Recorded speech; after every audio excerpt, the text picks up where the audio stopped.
it's a commonly held misconception that sex scenes are sexy or like, Yeah. fun or exciting or whatever. They're not. They're like, they're so awkward and so like there's so much other thinking going on. You're concerned about what you look like, what you're doing, what the other person looks like, what they're doing, whether you feel comfortable, if they feel comfortable. Paul, I want to come to you, and I think the best thing about normal people is just about the how ordinary they are and yet extraordinary. Tell me about what really spoke to you about Connell the very first time you read the script.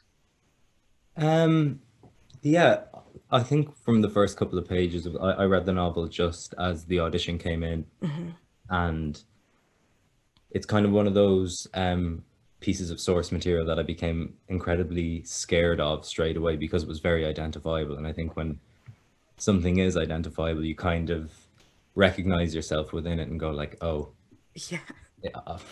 if I don't get this, then maybe this this career isn't for me and things like that. But I think it's because I identify with him. I identify with the situations he's been in, and I also not like I see my friends in him.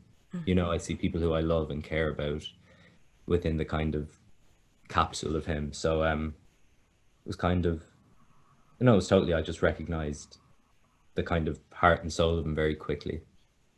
And your chemistry with Daisy is essential to us believing in your relationship and the world around you. How much rehearsing did you have to do to develop your relationship? And is there such a thing as rehearsing too much?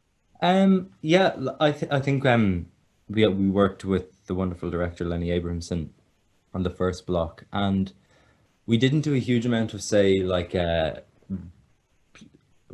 standard rehearsal. Like we kind of spent about a week together prior to it and talked about the character and would very tentatively touch on scenes and then very quickly run away from it. Right.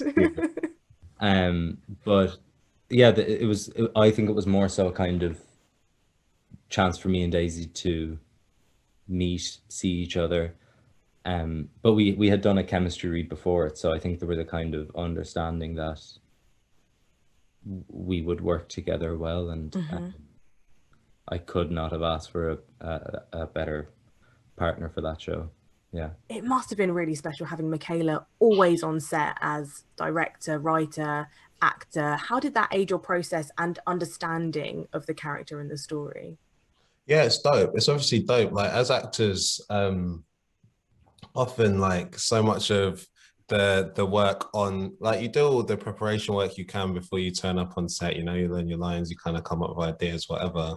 But I'd say like 60% of the time when you're actually on set, you're kind of like, what are we actually trying to do here? And like, what's the actual sense of the scene? And like everything's so bitty, like it's hard to kind of always have a kind of anchoring in where you are in the story and what exactly you're trying to do. So it's an absolute gift, a dream to have the kind of brainchild of everything right there beside you. And like Michaela's like, look, we all know what we know about Michaela. She's an extraordinary person, but like she's got a huge appetite for collaboration and for growing a story as we go. So there's a story that's on the page, there's a story that we didn't read through, but that's a very different story to what we actually came up with on set, and then even more different to what TX'd on television. So like it was an ongoing process, but having her it kind of just like allows those moments when you really are like, what is happening here? It allows those moments to be, How often did that happen? How often? Yeah. I mean, to be fair, I don't know if that's down to my own insufficiencies or just like the everyday struggles of an actor. But like, I mean, it happens a lot, especially a show like I May Destroy You is not like, it's not a traditional format. It's not a necessarily linear timeline. So it jumps about a lot, and the characters have very intense, hours, and then like time passes, and we have to fill in the in-between bits. And yeah, that's partly our job, but it's great to have someone who's at least got another arching idea of what she's trying to achieve. Now, I've met Ita O'Brien, the movement and intimacy coordinator, who both you and Paul, you both worked with her. And I know how incredible she is. Tell us about the difference it made to your performance having her on set, Paul. Yeah, I suppose I find it hard to kind of preface it with I had no understanding of what it was to work on a set, let alone like in an intimate capacity that normal people definitely has within the story. But so it's kind of like the standard in which I just associate is normal now, which I think is actually really healthy. And because I just can't imagine that process without a very clear professional voice who is totally focused on that one, like that one part of the show. And it kind of allows everyone else more freedom. It allows me and Daisy to have a direct line to her and Lenny. And I think it just opens up more capacity for conversation. I think there's probably a stereotype that like intimacy coordinators is like, oh, it's not fucking real or fresh or anything like that. And that's actually not what you're